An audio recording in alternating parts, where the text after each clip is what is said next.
one of the themes here is going against the grain of what is commonly accepted as fitness and nutrition advice. So, why don't we bust some myths? Let's start with muscle confusion. Muscles are stupid. And do you know what confuses them more than anything else? More weight. That's it. That's all you got to do. Want to build more muscle? Think you've quote unquote plateaued? Change one of the variables. Add some weight, add a rep, add a set.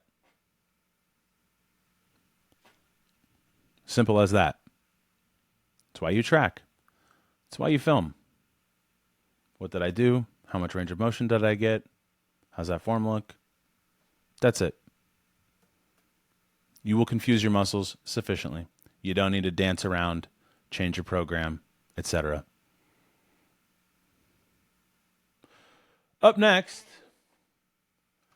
an ideal diet or superfoods.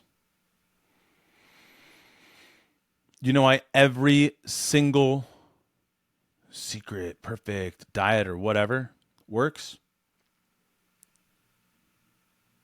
Calorie deficit. That's it.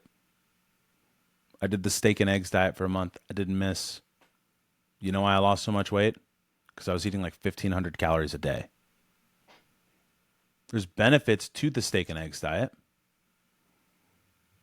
that you might not get with eating a traditional, well-rounded diet at the same amount of calories. Marginal. Who knows? Most of those results come from calorie deficit. Calorie deficit matters. When you're in a calorie deficit, all you got to do, prioritize protein, prioritize carbs, fats as low as possible.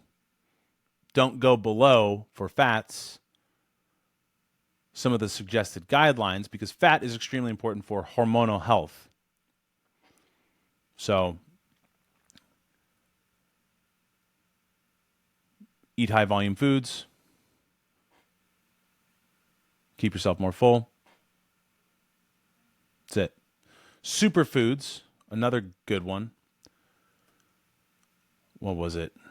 Acai or red raspberry, raspberry ketones. All dumb and terrible. There's no superfood. Maybe steak. It's very dense in all of the micronutrients that it has. Favorable with protein and fat. Tastes delicious. Never gets old. But raspberry ketones? Okay. Let me know how those people look, how they perform. So you get the point. All that stuff doesn't matter. Fat burners, for example, they're not actually burning fat. They're just suppressing your appetite and increasing your metabolic rate. That's it. And you don't need to get something like hydroxycut. You can just pop caffeine tabs or pop Broncaid.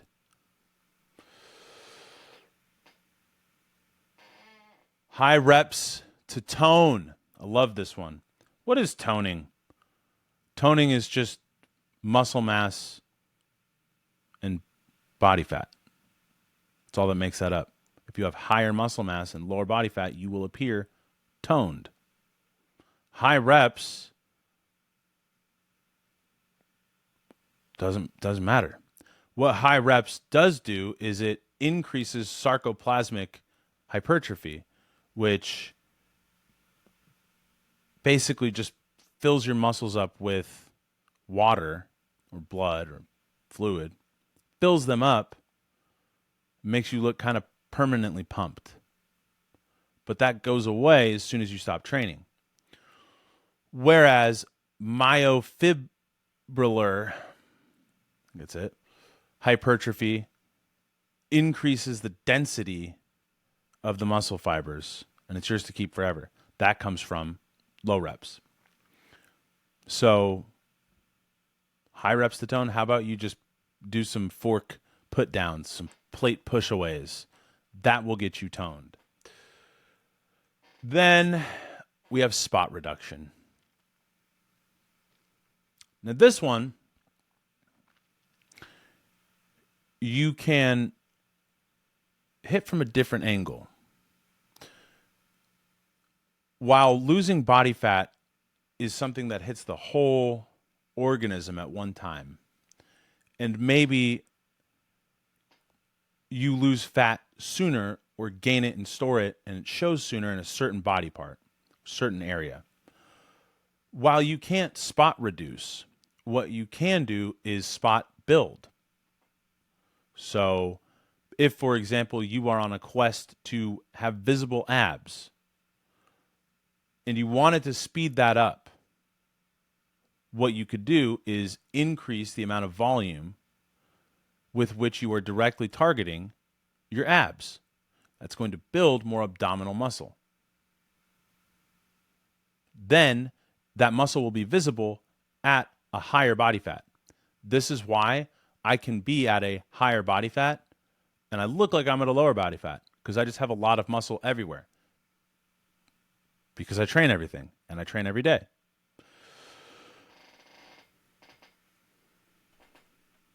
So if you're like, I want my arms to be more toned, I wish I could just get rid of whatever.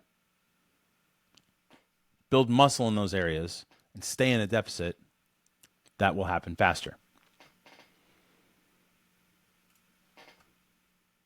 Other myths might be that your body can't absorb more than a certain amount of protein in a single sitting. Well, I've had a lot of days in my life where I've eaten 100 plus grams of protein in a single sitting, and I am doing okay. So, wouldn't believe that. Moving on.